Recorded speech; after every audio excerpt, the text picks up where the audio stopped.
Prav en lep dober večer. Želim vsem skupaj, obema patroma in vsem, ki ste se v tak lepem številu zbrali na tem vašem petem, mislim, da je to že peto srečanje, peti večer. Hvala, da sem lahko z vami tudi bil zdaj na srečanju z Gospodom, da smo ga lahko skupaj slavili in častili. Tako sem se spomnil, da papež Frančišek začenja svojo apostolsko spodbudo Veselje evangelija z naslednjimi besedami. Veselje evangelija napolnjuje srce in celotno življenje ljudi, ki se srečujejo z Jezusom. Ljudi, ki dovolijo, da jih odreši greha, žalosti, notranje praznine, osamljenosti. Z Jezusom Kristusom se vedno rojeva in oživlja veselje. Torej začenja ta dokument z mislijo, da veselje izvira iz srečanja z Jezusom. In mi smo se ravnokar srečali z Jezusom. V živo smo se srečali z njim. In zato je skoraj nujno, da smo veseli. Če ne, se nismo srečali z njim. In zato mislim, da je prav, da tudi, ko govorimo o družini in o drugih stvareh, da govorimo o njih z veseljem. Pravzaprav je moja glavna želja to, da bi vam malo pomagal osvežiti tako imenovani evangelij družine. Kakor smo slišali, da so na sinodi, na izredni sinodi o družini lani oktobra precej govorili in tudi sklepni dokument v glavnem govori o tem in nam naroča, da razpravljamo o evangeliju družine.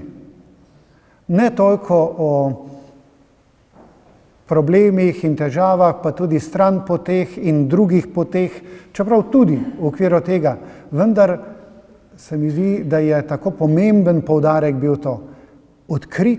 Ponovno odkriti sami mi, kristjani, sami zakonci in družinski člani, evangelij družine. Evangelij pa pomeni vesela vest. Torej veselo vest, veselje o družini.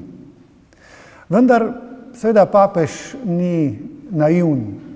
Zato v istem dokumentu, ko spregovori o družini, na nekem mestu spregovori o družini, pa pravi, družina prestaja globoko kulturno krizo, kakor vse skupnosti in družbene povezave. V primeru družine je krhkost povezav posebno resna, ker gre za temeljno celico družbe, za prostor, kjer se učimo živeti skupaj v različnosti in pripadati drugim, za prostor, kjer starši predajajo vero otrokom. Zato nadaljuje Zato zakon namerno pojmujejo zgolj kot obliko čustvene zadovoljitve, ki jo je mogoče poljubno osnovati in spremeniti v skladu z občutkom posameznika. Seveda, krščanski pogled je drugačen, ampak to je kriza tudi tega pojmovanja. Kriza evangelija družine. No, in v tem okviru mogoče še ena misel tudi iz te spodbude, ker je na nek način življenje družine danes, vsaj v nekaterih predelih sveta, gotovo tudi v našem, v puščavi. Velja morda tale misel tudi za nas. V puščavi potrebuješ predvsem verujoče ljudi, ki svojim življenjem kažejo pot v obljubljeno deželo in tako ohranjajo upanje. Torej v puščavi družine, v kateri živimo, potrebujemo predvsem verujoče ljudi, ki bodo z življenjem kazali pot v obljubljeno deželo tudi družini. Morda nekaj tega želimo, da nam Bog nakloni o tem večeru, o tem skupnem premišljevanju in potem morda tudi v pogovoru, če boste kaj vprašali. V vsakem primeru smo v teh okoliščinah poklicani, da bi bili velike amfore, torej vrči z vodo, da bi drugim v tej puščavi dali piti.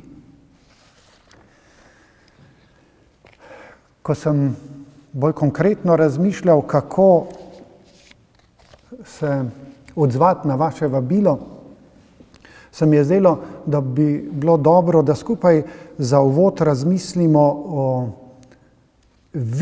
izvirih tega veselja in izvirih življenja družine.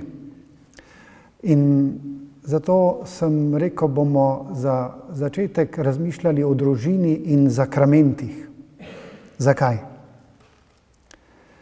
Glejte, nobenega dvoma ni, da so zakramenti vir in vrhunec življenja občestva cerkve. In da so to tudi prav zato sedmeri vrelci življenja za družino, ki je domača cerkev, kakor ste rekli v naslovu. Če to drži, in gotovo drži, ker je Drugi Vatikanski cerkveni zbor družino imenoval mala cerkev in pa domača cerkev, pa še mnogi drugi, že Slomšek je na primer med drugim podobno govoril. Torej, če je to cerkev, domača cerkev, pomeni, da zanjo velja enako, kakor velja za celotno cerkev. Če je za celotno cerkev so zakramenti vir in vrhunec življenja občestva, potem je prav in je pristno takrat, kadar je to tudi res v naših družinah kristjanov.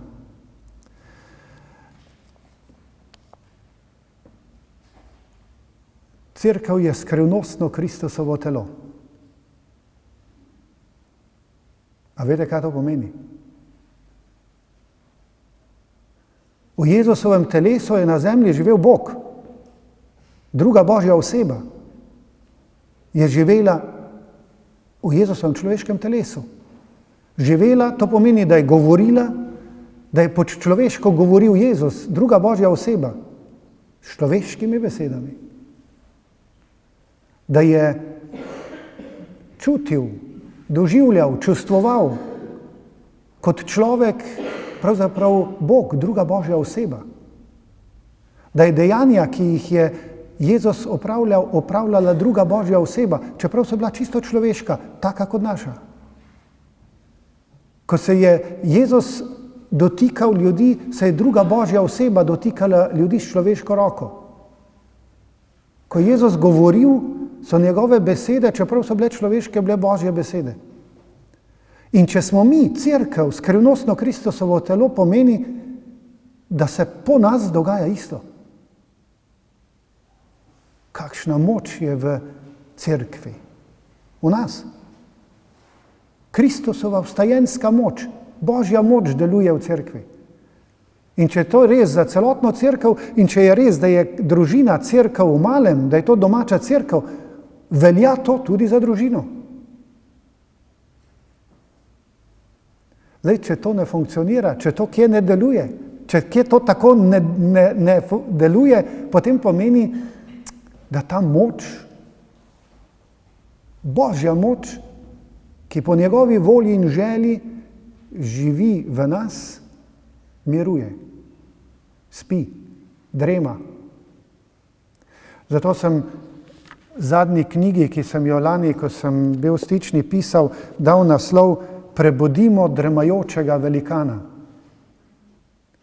In s tem hotel povedati, že v naslovu prav to, da je naloga nove evangelizacije pravzaprav to, da cerkev v svojih občestvih, v svojih živih, malih občestvih, tudi v družinah, prebudi to moč. To Božjo moč, ki je v nas. In če je v nas ista Božja moč, kakor je delovala v Jezusu Kristusu, če smo njegovo skrivnostno telo, potem lahko delamo ista, enaka dejanja, kakor je delal on. Še celo sam je rekel, da boste delali še večja dejanja, kakor jih delam jaz. Torej, kaj čakamo? Bi lahko rekli našim družinam, bi lahko rekli našim skupnostim, po župnijah. Kaj čakamo? Dajmo možnost tej moči, da v nas zaživi. No in zakramenti so eden takšnih živih virov te moči, te Božje moči, ki deluje v nas. Zato je prav, da mogoče malo obnovimo razumevanje, poznavanje zakramentov. Glejte, zakramenti so simbol odnosa med Bogom in človekom. So pravzaprav jezik odnosa med Bogom in človekom. Jezik pa vemo, da ni samo besedni jezik. A ne? Mi govorimo celi.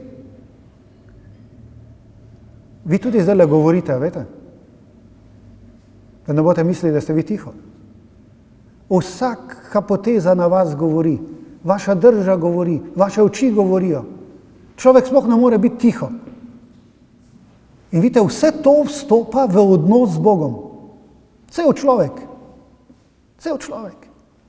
Ne samo sposobnost govorenja z usti, ampak celotna govorica človeka vstopa tudi v odnos z Bogom. Če vstopa v odnos s človekom, dva človeka med seboj, si pravzaprav več povesta za vso drugo govorico, mimiko, držo, kakor z besedami. In tako tudi danes strokovnjaki ugotavljajo, da sodobni človek si zapomni od tega, kar si zapomni, 20% tega, kar sliši, 80% pa tega, kar vidi. Kako pomembno je torej to, kar vidimo. Zato je tako pomembno v cerkvi pričevanje življenja. No in zakramenti, ponavljam, so torej takšna govorica odnosa med Bogom in človekom. Torej način komuniciranja, prihajanja v stik med Bogom in človekom. In to je Bog, ta način je Bog uporabljal ves čas. Če gremo skozi Sveto pismo, bomo videli, vsa odrešenska zgodovina od Adama in Eve naprej nam razodeva, da Bog nenehno človeka vabi v takšen živ dialog s seboj, da mu pošilja razna znamenja, simbole, dogodke, preko katerih vstopa in želi vstopiti v učinkovit dialog s človekom. Že z Adamom in Evo se je pogovarjal ne samo v srcu, ampak se je pogovarjal tudi z drevesi. Se spomnite? Je rekel, to drevo pomeni to, to drevo pomeni to, to drevo pomeni to. In ona dva, ko sta šla mimo, karkoli to drevo pomeni, ne? Ko sta tisto videla, sta že prišla v stik z Bogom. Ali Mojzes. Kako sta se pogovarjala tam, ko je bilo najbolj pomembno? Preko gorečega grma na začetku, ne? Potem na gori Sinaj sta se pogovarjala tudi z gromom in bliskom. Z prerokom se je pa pogovarjal z lahnim vetričem. Vidite, ves čas se pogovarja na take tudi zelo občutljive načine. Ali, če preskočimo zdaj staro zavezo, v novi zavezi s Petrom, ne samo z usti. Rekel je, pojdi, pa je šel in je hodil po vodi, Peter. Vidite, tudi to je govorica, tudi tako sta se pogovarjala. Preko takih znamen, da mu je Peter lahko zaverjel. In ko ga ni več gledal, ko ga je postalo strah, ko je začel gledati druge stvari, ne pa Jezusa, se je pa začel potapljati. Zopet govorica. Ne, da bi mu kaj z besedo rekel, mu je vse povedal, kako pomembna je vera. Ko boš nehal vame verovati, se bo začel potapljati.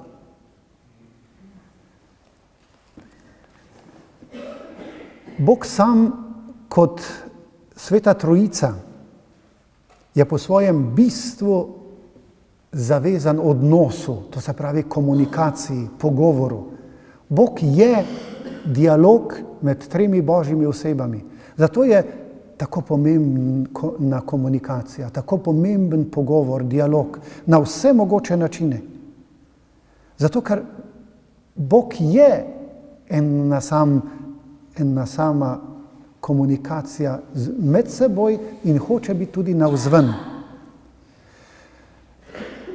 In to, kar je tako tipično za Boga, kakor nam je sam razodel, je Bog postavil tudi v svojo cerkev. Zato je središčno v cerkvi to, da se znamo pogovarjati. Da se znamo pogovarjati z Bogom in se znamo pogovarjati med seboj. In to seveda velja v posebni meri za družino kot za domačo cerkev. Prav ta vidik. Saj veste, če doma utihnemo, če doma nastopijo tihi dnevi ali tihe ure, Bog ne daj tihi tedni, potem je pravzaprav konec odnosov. Pa se začne razkrajati in se v odnose začenja naseljevati smrt. Zakramenti pa znotraj cerkve služijo, da z vsem svojim življenjem se lahko tudi človek vključi v ta krogotok Božje ljubezni. Ker pogovor med tremi Božjimi osebami ni nič drugega kot ena sama ljubezen. Pretakanje ljubezni od očeta k sinu in od sina nazaj k očetu, in ta ljubezen, ki se pretaka, je Sveti Duh. In Bog želi, glejte, nas, da se vključimo v ta njihov krogotok ljubezni. Da, če bi tako po domače rekli, da en kanal nastane, po katerem ta njihova ljubezen steče tudi z našo pomočjo še nekam drugam. Mi postanemo kanal Božje ljubezni. Torej, če Bog hoče priti v stik s človekom, potem se je sam na nek način določil, da se mora spustiti na naš človeški nivo. Mi se z Bogom ne moremo pogovarjati, kakor se Božje osebe med seboj pogovarjajo. Mi se z Bogom lahko pogovarjamo samo na človeški način. Zato se je Bog sklonil k nam. Zato je Bog začel komunicirati, se pogovarjati z nami na človeški način. Ker drugače ga mi ne bi nič razumeli. To pa smo že rekli, ni samo z besedami, ampak je tudi z gestami in z dejanji. Tako kakor med nami ljudmi. Bog je svoj odnos do človeka najbolj konkretno uresničil s tem, da je najprej postal človek. Torej, da je sam postal človek in da je spregovoril s človeškim jezikom, s človeškim glasom, s človeškimi gestami in dejanji. In kmalu so cerkveni očetje pogruntali in so tudi tako lepo rekli, to, kar je Jezus govoril, je prešlo v Sveto pismo. To, kar pa je Jezus delal, torej to, kar so ljudje videli, to pa je prešlo v zakramente. In tako vidite, so v cerkvi pravzaprav svetopismo in zakramenti na nek način na isti ravni, nekako na dveh straneh. Služijo istemu, zato da bi Bog lahko prišel v stik s človekom. Sveto pismo, da bi prebrali in slišali lahko njegovo besedo, zakramenti, obredi v zakramentih, pa temu, da bi mi sicer v eni drugi obliki, pa vendarle videli in doživeli lahko isto, kakor so doživeli apostoli, ki so živeli z Jezusom. In če je to res, pomeni, da lahko družina, ki obhaja zakramente, ki živi iz zakramentov, prihaja do Jezusa na enak način, na podoben način, ampak isti način, do istega Jezusa, kakor so prihajali apostoli. Glejte, kako pomembna stvar, da že lahko starši otroka od malega prinašajo Jezusovo telesno bližino pri sveti Evharistiji. Ali da lahko, ko nekako pademo v greh, najdemo v zakramentu sprave Jezusovo bližino, ki odpušča. Kako pomembno, bomo o tem še kasneje več razmišljali, je to za življenje človeka. In to, kar je torej Jezus živel kot človek, danes srečujemo v zakramentih. Zato so zakramenti tudi izraz naše vere družine. To se lahko potem danes kar zamislimo. Ne? Toliko, kolikor današnje družine živijo iz zakramentov, kolikor jih obhajajo in kolikor jih redno obhajajo, toliko pravzaprav tudi živijo iz vere. Toliko lahko vero tudi izpovedujejo. Zakramenti so namreč dogodki vere. Vero pomenijo, jo izražajo, zakramenti izražamo vero, ne samo z usti, ampak s celim telesom, ko sodelujemo v obredu, izražamo vero. Vero vsebujejo in to vero cerkve, ne samo osebno mojo vero, ampak v zakramentih je prisotna vera celotne cerkve in jo tudi izpovedujejo. Zakramenti torej vero hranimo, bi lahko rekli, jo izpovedujemo in se z njimi srečujemo z Gospodom. Zakramenti so torej en prostor, če bi jih zdaj tako malo definirali, prostor, v katerem Bog na otipljiv način ljubi človeka. Tako, kakor so ljudje ob Jezusu čutili, da jih Bog po Jezusu ljubi, tako lahko mi doživljamo po zakramentih, da nas Bog ljubi. In tako lahko družina, ki obhaja zakramente, doživi Jezusovo prisotnost, Jezusovo bližino in čuti, kako jih Jezus po zakramentih na poseben način ljubi. Seveda pa je potrebno, da se tega jezika, če tako rečemo, če smo rekli, da so zakramenti jezik, tudi učimo, da poglabljamo, kot vsak jezik. Ne? Nobenega jezika se enkrat za vselej ne naučiš. Tudi materni jezik lahko poglabljaš, ne? Ga lahko bogatiš, postaja besedni zaklad še močnejši, še bolj močen, ne? In se lahko vedno bolj močno izražaš, kaj šele v tujem jeziku. Zato se mi zdi, da je ena izmed nujnih potreb nove evangelizacije, da družinam pomagamo zopet spregovoriti jezik zakramentov. Da jih uvajamo v ta jezik zakramentov. Zakramenti so torej Božja bližina in Božja milost. 7 zakramentov pomeni pravzaprav 7 načinov, kako lahko občestvo, tudi občestvo družine, doživlja Božjo bližino.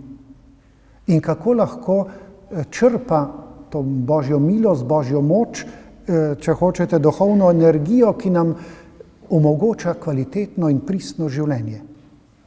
3 zakramenti, krst, birma in svetorešne telo so namenjeni, kot vemo, uvajanju v krščansko življenje in hranjenju tega krščanskega življenja. 2 sta potem namenjena ozdravljanju, in sicer na telesu in na duši, zakrament sprave in zakrament bolniškega maziljenja. 2 zakramenta pa sta namenjena poslanstvu. Sveti zakon in sveti red. Število 7 nam lahko pomeni predvsem polnost milosti. Včasih sem birmance takole malo vprašal, kaj mislite, zakaj je ravno 7 zakramentov? Ne? Kaj mislite, da Bog nima še kakega daru, da bi jih bilo 8 ali pa 10 ali pa 6?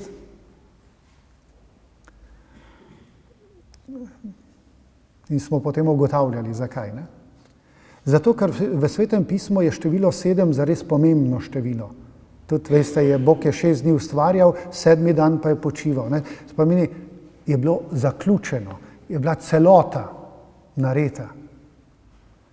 Tako pomeni 7 zakramentov, ne da Bog ima samo 7 darov, več jih pa nam nima zadati, ampak pomeni polnost vseh darov. V 7 zakramentov so zajete vse situacije, ki jih naše življenje, pa tudi življenje naših družin zajema. Hkrati pa seveda so na nek način postavljeni tudi v 7 pomembnih življenjskih situacij, da bi v njih začutili, vseh v teh pomembnih situacijah ali pa trenutkih življenja začutili, da nismo sami. Da je takrat Gospod z nami, da lahko v teh pomembnih trenutkih življenja stopimo kot posamezniki, predvsem pa kot občestvo, ker zakramenti so občestveno dogajanje, v dialog, v pogovor z Bogom, in ta pogovor je vedno milosten. Je vedno pogovor, v katerem se dogajajo zelo, zelo pomembne stvari. Mogoče preletimo malo te zakramente, malo več, pa morda se ustavimo potem ob svetem rešnem telesu, sveti Evharistiji in pa v zakramentu zakona, ki sta gotovo za družino še posebej pomembna. No, zakrament krsta je vezan na rojstvo, to se pravi na ta dogodek, ne? Tudi če kdaj kasneje, tudi če odraslega človeka krstimo, se pravzaprav nanaša na rojstvo, ker pomeni novo rojstvo. Ker pomeni prerojenje. Za človeka ni dovolj, da se rodi samo telesno, zaradi izvirnega greha, ker bi to pomenilo pogubo. Ampak je človek potem na poseben način poklican k temu, da se Bogu dopusti rešiti iz tega stanja. In to je zakrament krsta. Prerojenje. In to je dogodek za družino, ker ko je član družine krščen, je na nek način celotna družina prerojena. Glejte, dokler otrok ni krščen, je sicer telesni sorodnik očeta in matere, ni pa še, če sta ona dva krščena, ni pa še soud Kristusovega skrivnostnega telesa, kar ona dva sta. In pomeni, da so zelo na 2 bregovih, bi lahko rekli. To je velika ločenost med starši in otroki, če otrok ni krščen, ona dva pa sta krščena. Zato je dogodek krsta pravzaprav neko novo rojstvo za celotno družino, ker kot skrivnostno Kristusovo telo je zdaj še bolj polno. Je dobilo nov ud, novega člana, nov člen tega skrivnostnega Kristusovega telesa, ki je uresničeno tudi v družini. Kajti vesoljne cerkve, veste, ni kar tako, da bi rekli, zdaj gremo pa gledati nekam vesoljno cerkev. Vesoljna cerkev se uresničuje v malih občestvih, se pojavi tam, kjer so zbrani kristjani, kjer kristjani živijo. V župniji, v škofiji, v raznih skupinah. Zdaj, ko smo tukaj, to je uresničena vesoljna cerkev. Ker smo v Jezusovem imenu, smo povezani s škofom, smo povezani s papežem in zdaj je tukaj uresničena vesoljna cerkev. In če družina živi povezana z občestvom cerkve, recimo v župniji, pomeni, da je tudi, ko oče, mati in otroci živijo skupaj in je Jezus sredi med njimi, tam uresničena vesoljna cerkev. To ni samo delček cerkve, tam je polnost cerkve. In zato lahko v vsaki družini tudi cerkev v polnosti deluje, če ji omogočimo, da ta Jezusova božja moč v polnosti deluje po očetu, materi in po otrocih.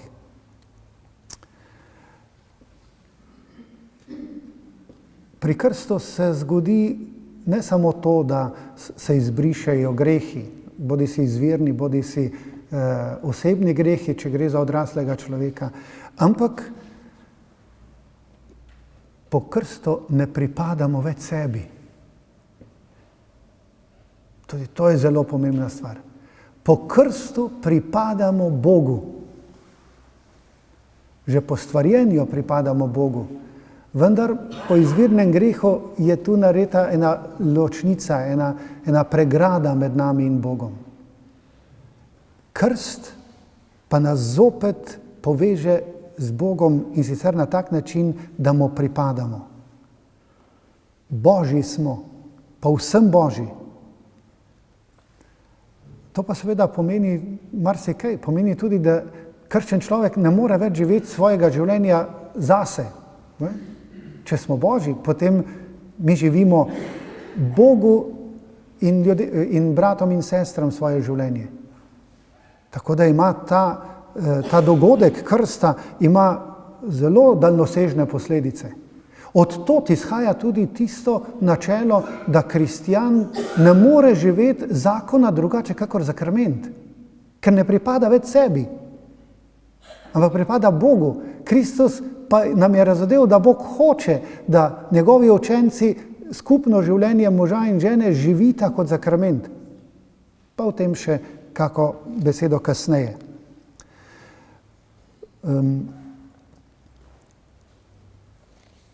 To tudi pomeni, da s krstom na nek način se odločimo, ali pa nam bodo starši pomagali, da bomo do tega prišli in drugo občestvo cerkve, da bomo vse, kar se bomo odločali, za kar bomo v življenju delali in živeli, se odločali z Bogom. Tudi to pomeni pripadati Bogu po krstu. Da ničesar več ne želimo in ne bomo delali sami, po svoji volji, po svoji pameti, ampak vedno skupaj z Gospodom. Da bomo iskali, kot radi rečemo, njegovo voljo in jo uresničevali. Tudi zato, ker vemo, da je njegova volja za nas najboljša. Boljša od naše, kadar je naša drugačna od njegove. Je njegova za nas gotovo boljša. To je en vidik, kako bi lahko v družini vedno znova in znova se napajali tudi iz svojega krsta. Pogosto bi se morali pogovarjati o svojem krstu. Godovne dneve bi morali obhajati prav z tega vidika. Kakor je rojstni dan spomin na dan rojstva, tega telesnega rojstva, tako je god pravzaprav spomin na krstni dan, ki je novo rojstvo. Dajte, pogosto se pogovarjajte o svojem krstu, o krstu drugega, o tem, kaj smo postali pri krstu, kaj to pomeni, k čemu nas vodi in kakšna moč konec koncev, če smo zdaj udje Kristusovega telesa, kakšna moč po krstu deluje v nas. Vse krst pravzaprav bil dogodek, ko smo se potopili z Jezusom v smrt njegovo in smo vstali z njim v življenje. Torej, mi nismo več umrljivi ljudje, čeprav bo naše telo še umrlo. V nas je že vstajenska moč, v nas je že vstajenje po krstu. Na to preveč pozabljamo. Ne znamo živeti iz tega, da je v nas že vstajenska moč. Vstajenska moč, ki je smrt premagala, pomeni, da lahko vse premaga, če je Kristus vstal od mrtvih. O tem se bi bilo dobro veliko pogovarjati. Dajte pomagati vašim družinam, vašim znancem, prav da k temu pogovoru o teh stvarih. Birma, drugi zakrament, sodi k dozorevanju, kar je zelo občutljivo obdobje človekovega življenja. In počasi tako umešča krščenega v njegovo osebno poslanstvo. Ne glede, kdaj jo obhajamo, ali že v rosnih letih, ali v najstniških letih, ali kasneje, vedno ima ta pomen. Nekako v duhovnem smislu človek dozoreva s pomočjo birme, s pomočjo tega zakramenta, ko Sveti Duh, ki ga sicer prej vstopi v človeka že pri krstu. Zato je ni pravilno odgovor pri birmancih, ko včasih rečejo, da pri birmi dobijo Svetega Duha.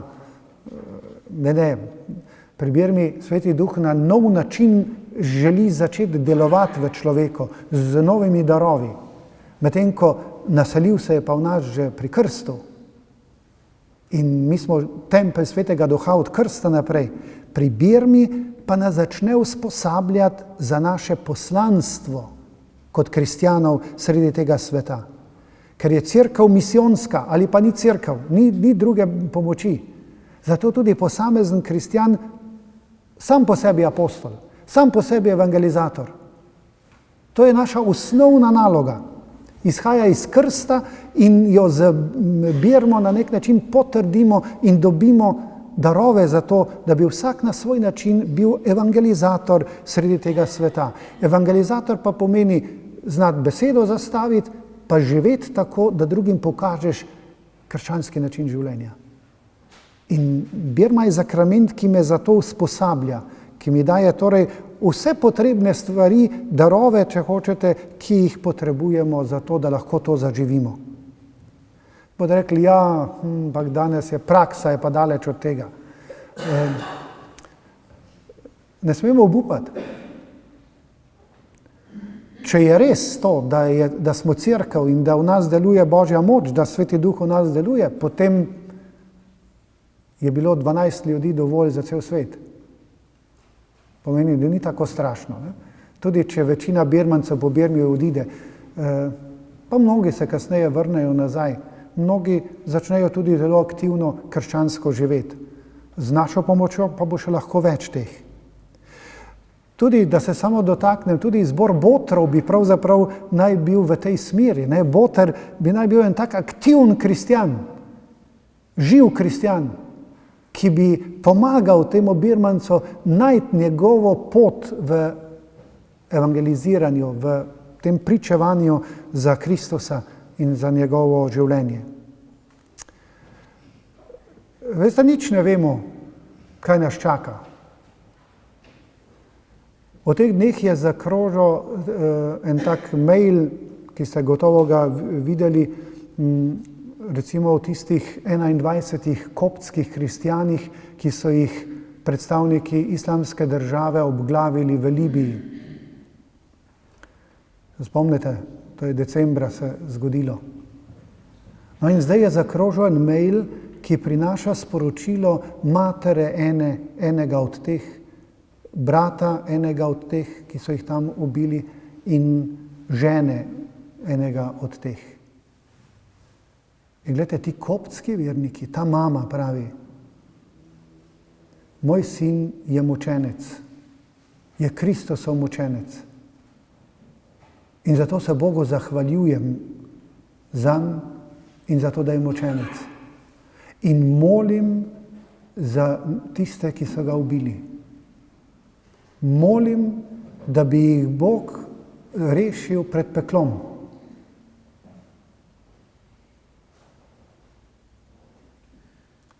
Vidite moč? Moč krsta, moč birme, moč Evharistije.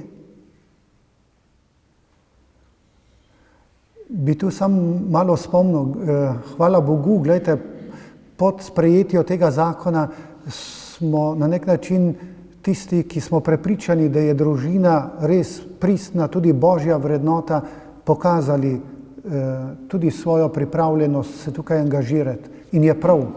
In moramo narediti vse, kar moramo narediti po mirni poti, zato da tudi v našem družbenem življenju ohranimo vrednoto družine. Vendar ne tako, da se bomo jezili na tiste, ki so predlagali ta zakon in tiste, ki so ga sprejeli. V srcu ne sme biti jeze. V srcu mora biti usmiljenje do teh ljudi. In prošnja k Bogu naj jim pomaga, tako kakor je ta mati prosila. Potem bomo nekaj dosegli. Če ne, pa tudi, če dosežemo, da zakon pade, nismo nič dosegli. Ker če naše srce ni Božje, če ne bije po Božje, če se v njem ohranja agresija in jeza do nasprotnikov, potem nismo Kristusovo skrivnostno telo. On je za take šel na križ. In je na križu rekel, oče, odpusti jim, saj ne vedo, kaj delajo. Tudi to pomagajmo širiti. Ja, vse, tudi podpise za referendum bomo zbirali in jaz sem prepričan, da bomo jih dovolj zbrali.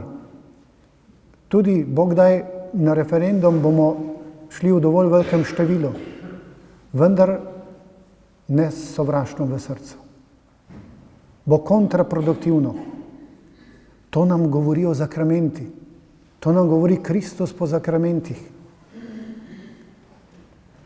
Vzgled angažiranega krščanskega življenja in živega udejstvovanja v župniji je način, kako v svet pošiljamo pozitivno sporočilo te Božje moči. Ne sovraštvom, ampak s tem usmiljenim Jezusovim pogledom. Iti tudi sovražnikom naproti, če tako rečem. Svetorešenje telo, sveta Euharistija, sveta Maša se nanaša na hranjenje, zopet en pomemben vidik v človekovem življenju, prehranjevanje. In gledajte, Jezus je na hranjenje vezal svojo telesno navzočnost med nami. Hranjenje. Zakaj? Zato, ker je to govorica. Ker je hotel povedati vsakemu, zlasti pa našim družinam, da je kruh. Vse v družinah tudi znamo reči, te imam tako rad, da bi te kar pojedel. Vidite, je tu je simbolna govorica. Ne? In še več, hrano, ki jo pojemo, čez nekaj časa en del te hrane postane naše telo. Meso, kosti, živci in tako naprej. Vidite, Jezus je hotel povedati, vidite, ko se vi hranite z menoj, jaz postajam del vas in vi postajate del mene. To je ta skrivnostno telo, nastaja preko hranjenja z Euharistijo, hranjenja z Jezusom. Kako velika stvar. Kdo bo to otrokom povedal? Od prvega obhajila naprej. Ni dovolj samo priprava na prvo obhajilo.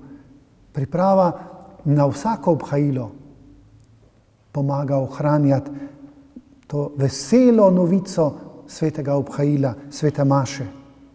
Potem Maša ne bo obveznost, ampak bo nekaj veselega, nekaj, kar bomo komaj čakali, če vemo, kaj se tam dogaja.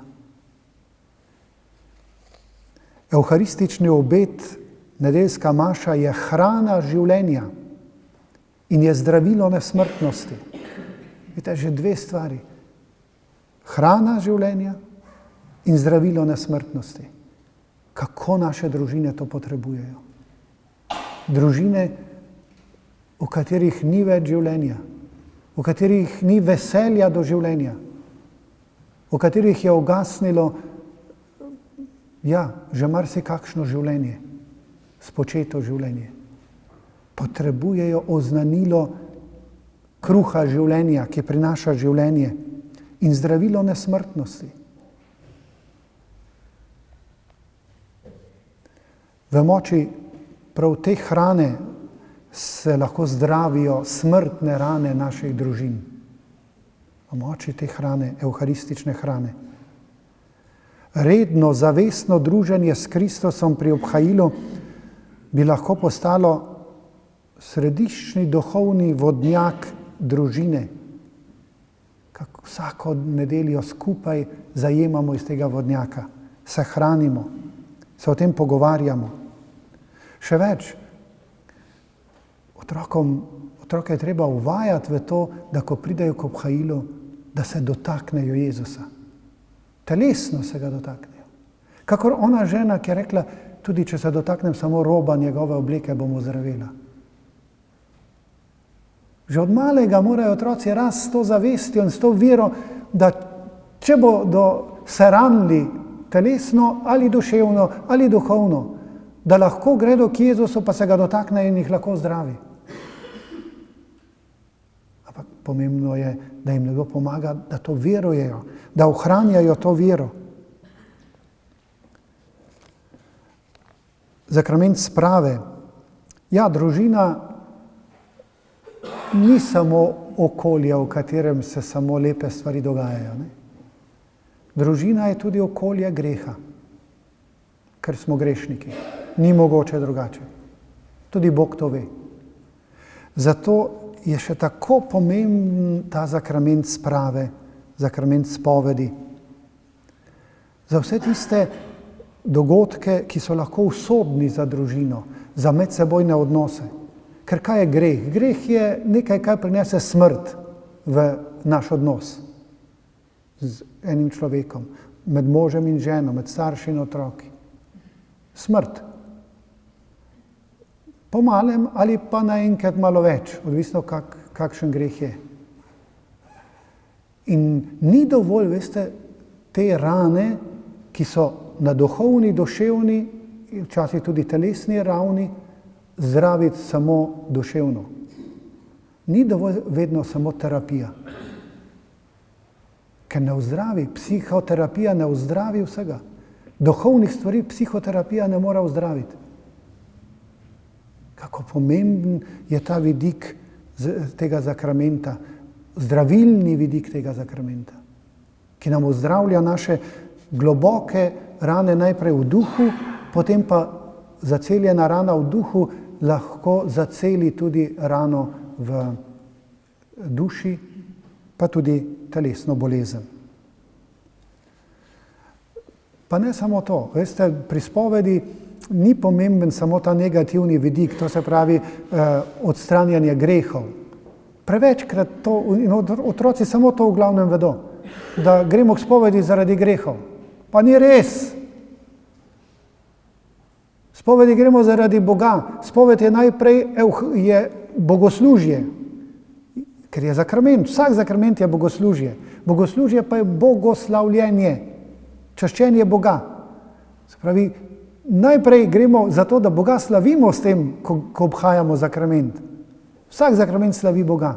Tukaj ga slavimo tudi s tem, ko priznamo, da smo grešniki, da nismo Bog in da potrebujemo njegovo usmiljenje v nekaterih trenutkih svojega življenja. Ampak še bolj pomemben vidik pri zakramentu sprave, kot ta negativni, je pozitiven. Da nam Bog pri zakramentu sprave da tisto konkretno milost, moč, duhovno moč, ki jo mi na tistem področju, kjer smo bili šibki, ker smo padali, podari. Nam utrdi tisto področje, ker smo najbolj grešili. Ta vidik je še bolj pomemben. Pa še en vidik je zelo koristen, da ga vemo. Pri zakramentu sprave veste, kako je Bog čudovito stvar si zamislil. Da on odpusti krivdo takrat, ko si mi ljudje med seboj odpustimo. Zato se pri zakramentu sprave najprej zgodi, da po duhovniku, ki je predstavnik cerkve, cerkev odpusti grešniku. Ker z grehom smo prizadeli vse ljudi, vse Kristusovo skrivnostno telo, pa tudi druge, tudi nekristjane. Vse ljudi smo z grehom prizadeli. In zdaj je Bog rekel, najprej se vi med seboj spravite in odpustite, in seveda, ker ni mogoče k vsakemu človeku, kristjanu iti, je predstavnik cerkve tam, da v imenu vse cerkve odpusti temu človeku. In na to, ko se to zgodi, Bog veže svoje odpuščanje krivde in večne kazni, če je na ta greh vezana. Vete, tudi to, veste, bi bilo za družino lahko en čudovit vir življenja, novega življenja. Pomislite zdaj v postnem času, da gre vsa družina k spovedi. Vsa. Veste, koliko prenovitve novega življenja, novih možnosti, novih milosti ta družina dobi po svojih članih. In hkrati se že tam zgodi tudi to, da so drug drugemu odpustili. In zdaj, če še o tem malo pogovarjajo, potem je lahko taka spoved, ki se vsi družinski člani udeležijo, izrednega pomena. Zelo rodovitna stvar. Jaz imam več izkušenj prav s tem, da cele družine pridejo k meni spovedi. Čakajo zunaj, pred sobo. In veste, to je eno tako veselje, se potem razleže po njihovih obrazih, ko so vsi obhajali ta zakrament. Pa še skupaj potem lahko kaj zmolimo na koncu. No, bolniško maziljenje je tudi en tak zakrament, ki je skoraj iz naših družin se izgubil, nažalost. Če kje še ga obhajajo, je to ponavadi v bolnici na samem ali pa v domih za ostarele, bi ga bilo vredno vrniti nazaj v naše družine. Glejte, sakrament bolniškega maziljenja se nanaša na težke situacije, to se pravi na težko bolezen, ko se začne smrtna nevarnost. Ne na smrtni postelji, ampak ko je človek stopi v neko bližino smrtne nevarnosti. In pomembno je, da takrat tak bolnik čuti bližino tudi na duhovnem področju, tako svoje družine, kakor cerkve, župnijskega občestva. In skozi ta sakrament, gledajte, lahko družina vstopi na čisto nov način tudi v Jezusovo trpljenje na križu, ker bolnik se po tem sakramentu priliči, nekako pridruži Kristusovemu trpljenju s svojim trpljenjem. In trpljenje naenkrat dobi čisto drugo vrednost. Trpljenje v bolezni. Čisto drugo vrednost. Dobi odrešensko vrednost. Za njega in za druge. Zopet en vir milosti. Koliko si na nek način onemogočamo, bi lahko rekli, teh virov milosti, ker premalo živimo iz sakramentov. Sakrament svetega reda, mašniško posvečenje, ima tudi še kako pomembno vez z družino. Saj družina pravzaprav prvo malo semenišče. V družini se ponavadi pojavi klic. Ni nujno, ampak pogosto se že v družini pojavi. In tam, kjer družina živi eno tako posvečeno življenje, se tudi lažje pojavi ta klic. In torej ta pomemben vidik, družina kot vzgojiteljica za duhovne poklice. In na koncu še nekaj besed o sakramentu svetega zakona, ki pa je gotovo temeljni sakrament za družino kot takšno. Že iz vsega tega, kar smo zdaj razmišljali, lahko povzamemo, da je sakrament nekaj, kar Kristus dela. Pravi, v sakramentu deluje Kristus. To, kar je delal prej, ko je živel na zemlji, na en način, zdaj dela na drug način po sakramentih. Zato so sakramenti osebna dejanja poveličanega Kristusa, ki jih vrši cerkev, to skrivnostno njegovo telo, v takih odločilnih situacijah posameznika in skupnosti in tudi družine, kot smo lahko videli. In če zdaj to obrnemo na sakrament zakona, sakrament zakona je osebno dejanje Jezusa Kristusa, uresničeno v moči Svetega Duha v življenju obeh zakoncev. Poglejte, kakšna veličina. Kaj je Jezus naredil iz te naravne zveze med možem in ženo, ki je že na začetku v Svetem pismu postavljena zelo visoko. Tam še ni govora o sakramentu, ko je Bog ustvaril Adama in Evo, je jasno povedal, da je ustvaril moža in ženo. Je ustvaril človeka, ampak je ustvaril moža in ženo.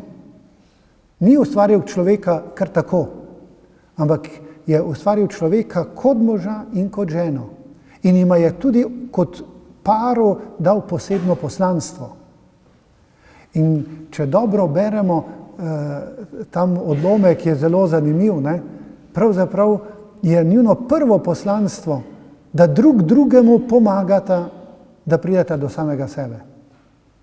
Sta po podobi Boga, zato se morata pogovarjati, morata vstopiti v dialog življenja, ne samo besede. In šele takrat pravzaprav Adam spozna, kdo on v resnici je, ko je z Evo v dialogu. Dokler ni imel pravega sogovornika, pravzaprav ni mogel spoznati, in to je razodetje v človeku. Človek ne more spoznati samega sebe, če nima ob sebi drugega. In tudi tako v vsakdanjem življenju vidimo, otrok pravzaprav sebe spoznava s tem, ko prihaja v stik z drugimi ljudmi. Se ne spoznava kar tako brez drugih. Celo brez drugih bi propadel. Kako pomembno je pomemben je ta odnos drug z drugim, kako smo pomembni drug za drugega. In prav ta odnos med možem in ženo je najgloblji in je v Svetem pismu že na začetku postavljen kot nekaj svetega, ki je celo nad vezjo oče, sin, starši, otroci. Nad. In mož bo zapustil očeta in mater in bo šel k ženi in bosta postala eno meso.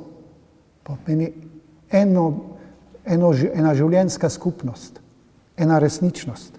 In tej življenjski resničnosti je Bog dal izredno pomembno poslanstvo. Svoje poslanstvo pravzaprav. Ko Bog hoče ustvariti novega človeka, ga ne ustvari sam. Hoče, da človek z njim sodeluje.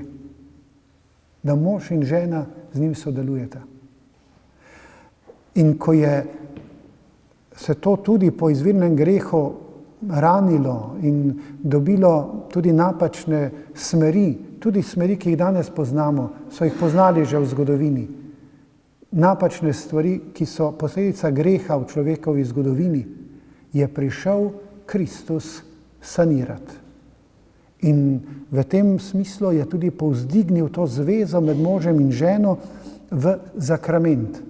Torej to čudovito resničnost, da zdaj pravi tako, kakor pri maši vzamem kruh in vino, zato, da sem potem med vami navzoč telesno, vzamem pri zakramentu svetega zakona ljubezen med možem in ženo, zato, da po tej ljubezni živi in deluje na svetu moja Božja ljubezen. Tam je njegova telesna navzočnost, tu je pa po ljubezni moža in žene, po njunem celostnem življenju, Božja ljubezen na poseben način prisotna, kakor nikjer drugje ni prisotna. In to je temelj družine. Temelj krščanske družine. Že prej smo rekli, da je nekaj svetega. V Novi zavezi, v cerkvi je pa to zakrament. Torej zopet jezik med Bogom in človekom. Jezik, ki ga Bog govori zato, da prihaja do nas. In jezik, ki ga mi govorimo, da lahko pridemo do Boga, da se lahko z njim pogovarjamo. Jezus torej osebno deluje po zakoncih. Osebno deluje v tem svetu. Osebno razširja svojo ljubezen.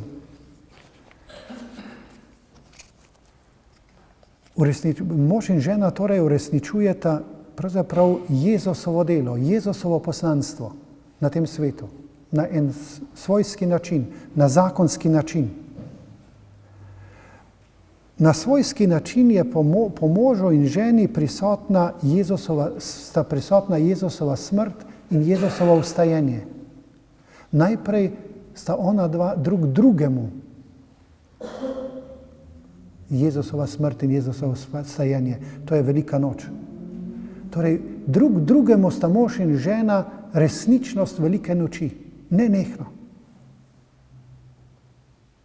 Kakšna moč lahko iz tega izhaja, če jo znamo črpati. Zato, skoraj bi lahko rekli, ni ovire, ki je mož in žena, ki bi zavestno živela svoj zakrament zakona, ne bi mogla v tej moči tega zakramenta premagati. Udeležena sta torej pri tem osrednjem dogodku nove zaveze.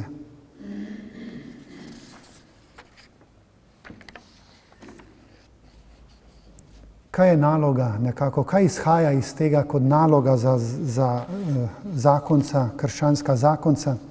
Najprej dar osebne posvetitve. Zakrament zakona služi njuni medsebojni posvetitvi, da postajata vedno bolj sveta. Zato sta drug drugemu dana na tej poti, da si pomagata do svetosti. Sta orodje svetosti, ki je nekaj Božjega. Sta zdravilo, drug drugemu zdravilo za vse rane, ki jih nosita s seboj. V moči zakramenta. se mi zdi, da je ta dimenzija življenja v zakonu, krščanskem zakonu, premalo na nek način prisotna. Zato v odnosu mož-žena ta posvetitveni del ne zajema samo spolnega področja, ampak pomoč pri celotnem človekovem življenju. Kot rečemo, da postane človek harmonična osebnost, ker je po izvirnem grehu razbita osebnost. Harmonična. Temu služita, drugemu sta dana za to. Seveda lahko tudi zaživita drugače, jasno. Ampak danes govorimo o tem, kar sakrament v sebi je. To je drugemu. Imata pa posebno vlogo tudi v skupnosti. Zato v cerkvi dobita poseben stan. To je sakrament, ki podeli kristjanu poseben stan, zakonski stan v cerkvi. Stan pa pomeni javno vlogo. Zato se dva v cerkvi v Gospodu ne poročita za sebe. Zopet en tak moment, ki je zelo šibek trenutno. Danes se tudi tisti, ki se še poročajo cerkveno, zelo pogosto poročajo zaradi sebe. Zato, ker ona dva hočeta, zato, ker želita ona dva imeti tudi slovesnost in ne vem kaj še vse. Premalo pa mogoče je poudarka na tej resnici, da kristjana se poročita v Bogu zato, da bi služila občestvu, da bi služila drugim kot mož in žena. Seveda najprej svoji družini, otrokom, če jih imata, ampak potem tudi širšemu občestvu.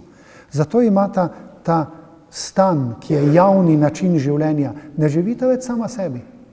Ne morete več reči, druge vas ne briga, kako midva živiva.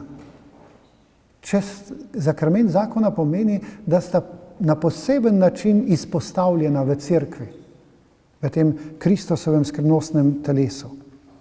Zato za te dolžnosti in za to dostojanstvo prejemata tudi dovolj milosti po tem sakramentu. Seveda v to spada tudi vzgajanje otrok, ki je izraz ljubezni, ne neka naloga, nekaj težkega, ne, ampak je znamenje njune medsebojne ljubezni. No in tukaj morda še en takšen vidik. Bog bi lahko rekel, najame njun ljubezenski odnos, da se sam izrazi, da se Bog sam posreduje drugim preko njunega ljubezenskega odnosa. Tudi otrokom. Zato bi bilo pomembno poudarjati, ko se o teh stvareh pogovarjamo in oznanjamo, to, da otroci bolj kot dobre starše potrebujejo najprej dobre zakonce. Torej, da so njihovi starši najprej dobri zakonci. Šele potem lahko postanejo in so tudi dobri starši. Slabi zakonci ne morejo biti dobri starši. Pa čeprav lahko vse perfektno naredijo, pa za vse perfektno poskrbijo. Govorimo o krščanskem pomenu, o verskem pomenu. Pa tudi čisto človeškem velja to, veste. Ker dejansko, če med možem in ženo odnos škripa, to na vsakem koraku najprej čutijo otroci.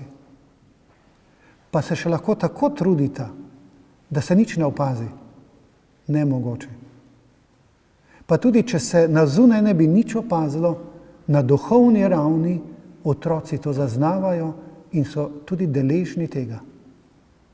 Zato se mi zdi, da so ti vidiki zakonskega življenja izredno pomembni.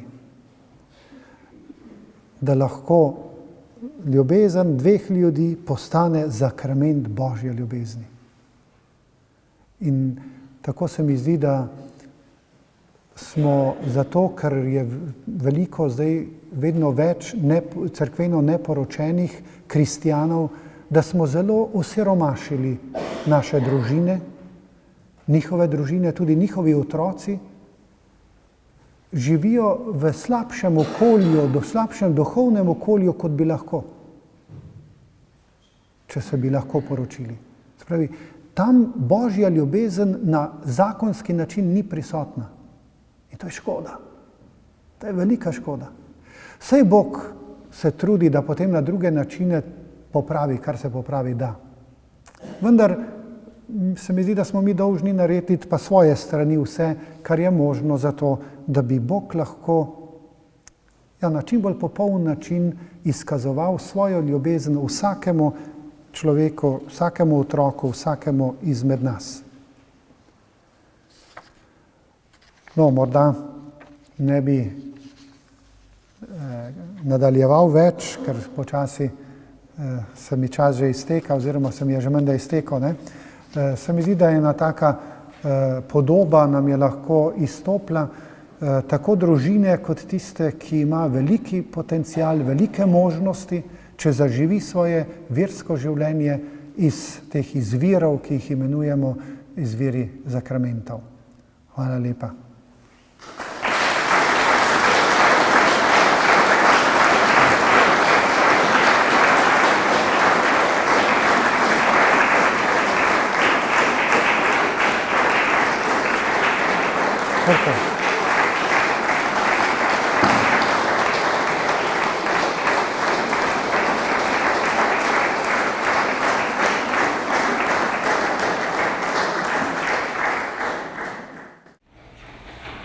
Res hvala za te čudovite razlage. Jaz bi moje vprašanje zastavil na tisto na začetku, kar ste povedali.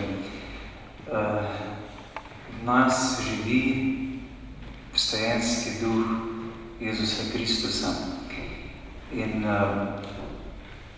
kako prebuditi tega velikana v nas, kot ste vi v vaši knjigi to opisali. Žal še nisem prebral, pa vendar me zanima, na kak način naj mi delamo dela, ki jih je izvrševal Jezus, oziroma še večje, kot je rekel, ker bo šel po očetu.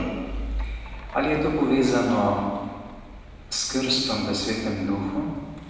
Kaj je to krst v Svetem Duhu, oziroma novo rojstvo, o čemer je Jezus govoril Nikodemu, da se moramo na novo roditi? In če je to povezano tudi z našo osebno popolno predajo Bogu. Ja, vprašanje je gotovo zelo široko, tako da bi lahko o tem razpravljali verjetno več večerov. In jaz sem prepričan, da pravzaprav v vseh teh večerih ste prav o tem govorili. Vsaj iz naslovov sodeč je na nek način tema ta, kako v sebi prebuditi dejansko to moč, ki jo kot kristjani v sebi imamo, kako zaživeti kot kristjani, konec koncev. Dobro, čisto na kratko, če bi nekaj misli strnil kot odgovor, najprej se mi zdi, da je potrebna vera. Da mi to verujemo. Da verujemo, da se je pri krstu res to zgodilo. Krst v Svetem Duhu, to, kar pri Nikodemu govori Jezus, govori pravzaprav o krstu, o tem zakramentu krsta. Ker Nikodem ni bil še krščen, je govoril prav o tem. Dejstvo pa je, da tudi tam, ker smo ljudje krščeni, marsikdaj ta moč, ki izhaja iz tega odnosa z Bogom, ni dejavna. Ni dejavna pa iz večjih razlogov. Prvič lahko je preprosto to, da vera zamre, da je nekaj prekrita, namreč vera ni izpovedovanje ideje. Vera je pripadnost osebi, pripadnost Jezusu Kristusu, živa pripadnost Jezusu Kristusu, živi odnos z Jezusom Kristusom. To pa pomeni, da z njim živim. Veste, da z njim živim. Da ga na nek način, če tako rečem, čutim, da je tu. Se mi je že kdaj zgodilo, da ste začeli gledati, kje je? Ker je tako živo prisoten in on je res tu.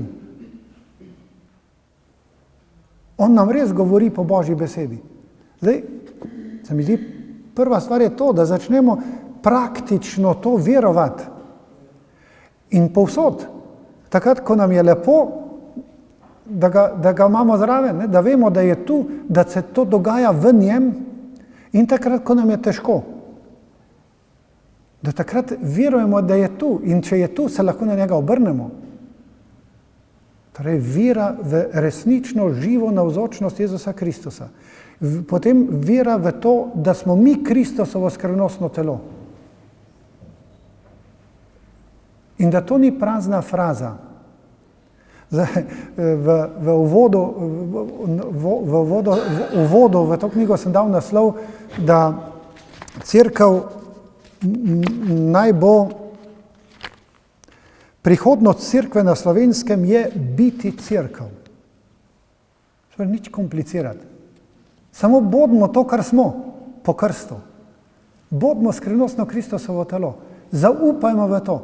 Pojdimo in delajmo s to vednostjo, s to vero, s tem prepričanjem.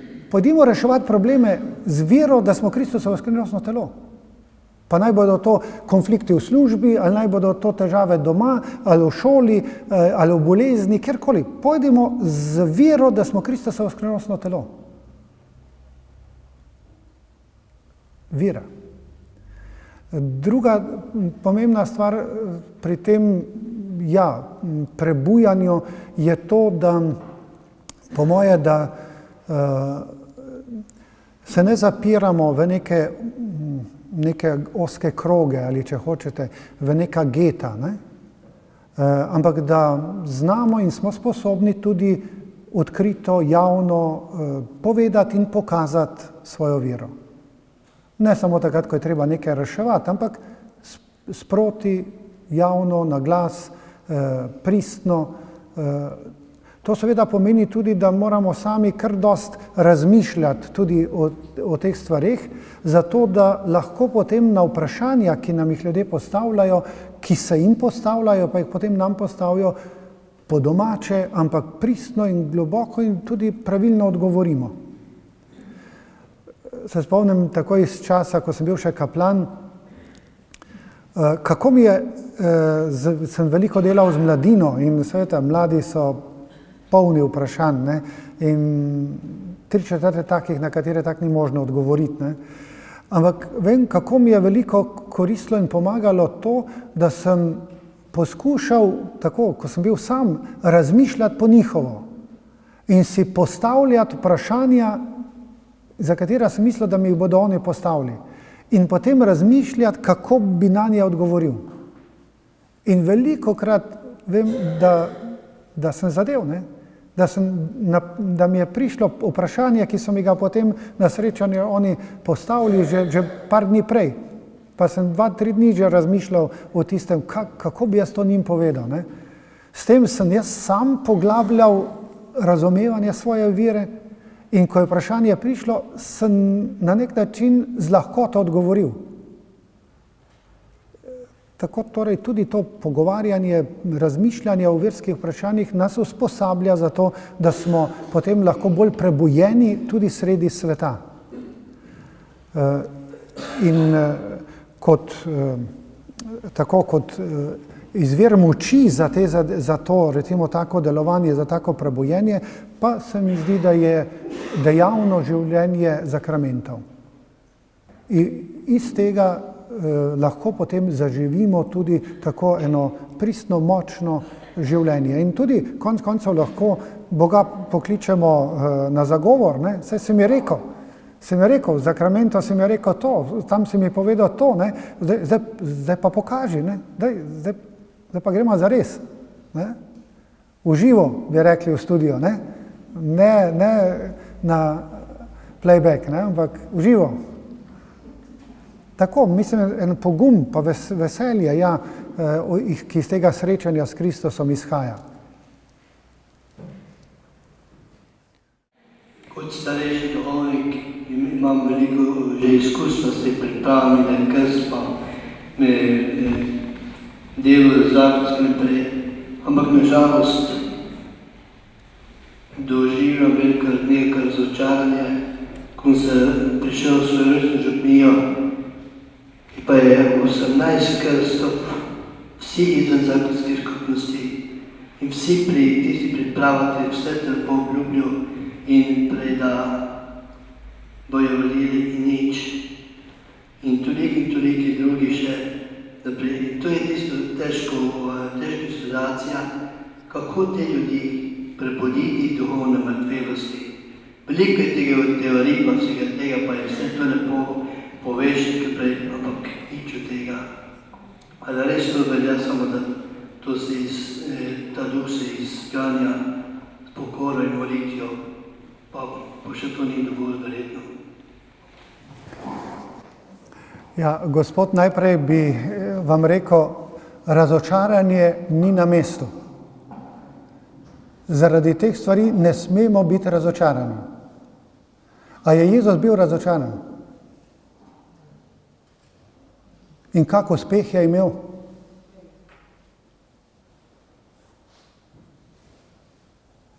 Eden ga je izdal, drugi ga je zatajil, ostali so pobegnili.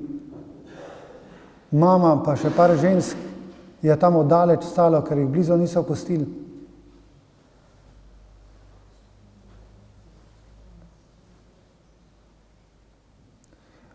V cerkvi ni mesta za razočaranje. Cerkev, veste, ni v strukturah, čeprav strukture morajo biti. Tudi to je eno poglavje v tej knjigi. Cerkev je v odnosih. Cerkev je v odnosih. Cerkev ni v strukturah. Cerkev ni v tečajih. Cerkev ni v programih, projektih. Čeprav vse to mora biti. Vse to spada zraven. Vendar bistvo cerkve je v medsebojnih odnosih. Zakaj ljudje odhajajo iz cerkve? Zakaj jih v nedeljo ni več k maši? Na nogometno tekmo pa grejo v nedeljo popoldne. Ja, ker tam jih odnosi, ki so tam med njimi ustvarjeni, pritegnejo. Pomeni, da odnosi med ljudmi, ki pridejo v cerkev in njimi, niso dovolj živi.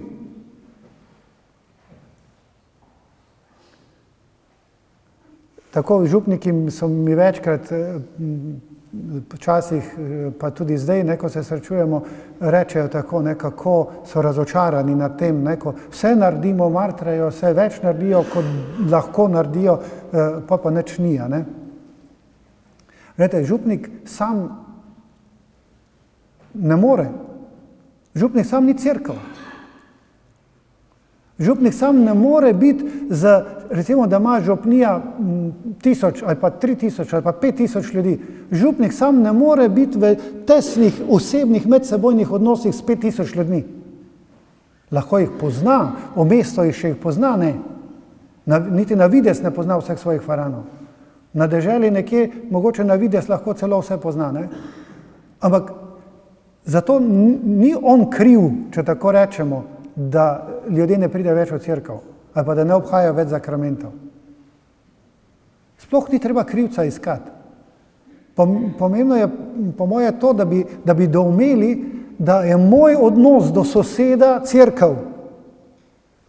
Da je moj odnos da je odnos vsakega z vsakim v župniji pravzaprav tisto, kar ustvarja cerkev. In če bom jaz izboljšal odnos do soseda, sem izboljšal odnos v cerkvi. In če bova z sosedom postala velika prijatelja, da bo res prava ljubezen prijateljska med nama, bo verjetno veliko več možnosti, da ga bom enkrat prišlepal v cerkev spet. Kakor če sva ko pes pa mačka. A ni jasno? Vidite, v tej smeri se mi zdi, da bi mi morali več razmišljati. Ne, toliko smo naredili, toliko smo vložili, vse priprave smo imeli, pa toliko smo jim razlagali, vse lepo. Vse to je prav in to tudi mora biti. Vendar to še ni cerkev. To lahko še veliko boljše naredi ena agencija, ki ima pedagoge, ki ima ne vem kaj zaposlene, pa lahko zelo dobro te tečaje izpelje. Boljše kot mi. Ampak ni štos v tem. Štos, ali če hočete, poanta, teža cerkve je medsebojnih odnosih. Kaj je Jezus naredil? Bog je postal človek. Zato da je zbral okrog sebe par ljudi. Poslušati ga je hodilo več, ampak potem je pa izbral 12 ljudi in je z njimi 3 leta živel. 3 leta živel. Pa so hodili malo okrog, ne vem kaj, niso imeli uspeha, gledano z našimi očmi. Malo so pravzaprav bolj probavali, bi lahko rekli. Ne? Tako jih je Jezus malo na probo poslal, da so potem prišli nazaj, pa v tem reflektirali, se pogovarjali in jim je dal nova navodila. Učil jih je pa nekaj drugega, ne? Učil jih je pa skupaj živeti. In ko je šel v nebo k očetu, kaj nam je naročil? Se spomnite? Pojdite in učite vse narode, naredite jih za moje učence. Pravzaprav to je rekel. Beseda, ki je uporabo, ne pomeni učite, čeprav jo prevajamo ponekod z učite. Ampak beseda pomeni naredite mi vse narode za moje učence. Naredite, veste, kaj to pomeni? Narediti. Zakaj prevajajo z učite? Zato, ker je to beseda naredite takrat pomenila šolo. Šola takrat ni bila taka kot naša danes, ki vzame torbo doma pa gre v šolo. Ampak so bili učitelji, rabini, ali pa recimo filozofi, Aristotelova šola, Platonova šola, Judje so pa imeli rabine. Rabin je zbral svoje učence, tak učitelj je zbral njih par učencev, 20, recimo 10 do 20 učencev, starejših, odraslih ljudi, in je z njimi živel 3 do 5 let. To je bila šola. Skupaj so živeli, kuhali so si sami, prali so si sami, sami so delali vse. In on jim je prenašal znanje in način življenja, svoje življenjske drže, svoje poglede, ne hote, zato ker so živeli skupaj in ni samo, če hočete, danes bi rekli matematike in filozofije in ne vem kaj podajal, ampak jim je podajal tudi način življenja, svoj pogled na svet, svoje drže v življenju. In v 5 letih se človek naleze tega, hočeš ali nočeš. Začneš gledati tako kot on, govoriti skoraj tako kot on, delovati tako kot on. In to je Jezus rekel, da naj gremo. Pojdite in naredite mi. Danes to mogoče najboljše velja v umetnosti. Nekdo, ki naredi umetniško akademijo, glasbeno ali kako drugo, še pravzaprav ni končal. To je komaj osnova. Potem pa grejo ponavadi umetniki k enemu znanemu umetniku nekam in nekaj let pri njem se še učijo, kot rečejo. Čeprav že ima akademijo. Ampak na akademiji se obrti naučil, če ga dorečemo. Zdaj mora še pa svoj talent na poseben način razviti ob enem umetniku, dobrem umetniku. In boljšega, ko najde in ga se je sposoben plačati, bolj bo lahko svoj talent umetniški razvil. In potem, dokler ne najde čisto svojega izraza, še za takega človeka rečemo, ja, temu se pa vidi, da je bil v šoli tistega, ali pa da je bil Mozartov učenec, ali kaj svem, tako. V umetnosti še to nekako velja. Sicer smo to že zgubili. Ampak Jezus je to naročil. Zdaj pa pojdite, pa z njimi živite. Z njimi živite v taki skupnosti, da se bodo oni krščanskega življenja od vas naučili, praktično naučili. Vidite, to v naših župnijah več ne funkcionira. Družine so odpovedale, v družinah se to ne dogaja, zdaj, če se pa samo enkrat na teden, pa kaj, tega tudi ni več, da bi se enkrat na teden skupina dobila skupaj, enkrat na mesec, dobro, nekateri pridejo vsak nedeljo k maši, ampak to ni dovolj, da bi se med njimi spletle pristne vezi. Med nekaterimi ja, saj kak pevski zbor recimo še zafunkcionira tako, da so tudi postanejo med seboj prijatelji in tudi komu kaj zaškripa, pa bi šel najraje, ampak zaradi družbe ostane. in mu to pomaga, da ostane povezan s cerkvijo. Vidite, tukaj, na tej ravni, Gospod, bomo verjetno več morali narediti, ne? Recimo, pripravljanje na zakramente si jaz predstavljam tako, da bo nekdo, ki bo se želi pripraviti na zakramente, da bodo pri tem sodeloval en širši krog ljudi iz župnije in da bojo v tem procesu priprave ti ljudje se integrirali med te vernike. Ker bo več vernikov, ne samo župnik, ampak več vernikov bo sodelovalo v nekem procesu priprave in bodo se spoprijateljili v tem času priprave. In potem ne bodo odšli. Če se bodo v času priprave na nek zakrament spoprijateljili, postali človeško prijatelji, pa poglobili svojo vero, potem ne bodo zapustili te sredine, ko bodo zakrament obhajali. Seveda nimam pa recepta, kako v vsakem primeru to narediti, ampak zopet sem prepričan, če smo Kristusovo skrivnostno telo, če je Kristus takrat našel način, ko je bil na zemlji, bo našel in mora najti tudi danes po cerkvi, kjerkoli po svetu cerkev živi. Če mu bomo poslušni, bo našel način. Zato korajžno naprej. Hvala lepa. Še enkrat iskrena hvala. Vam hvala.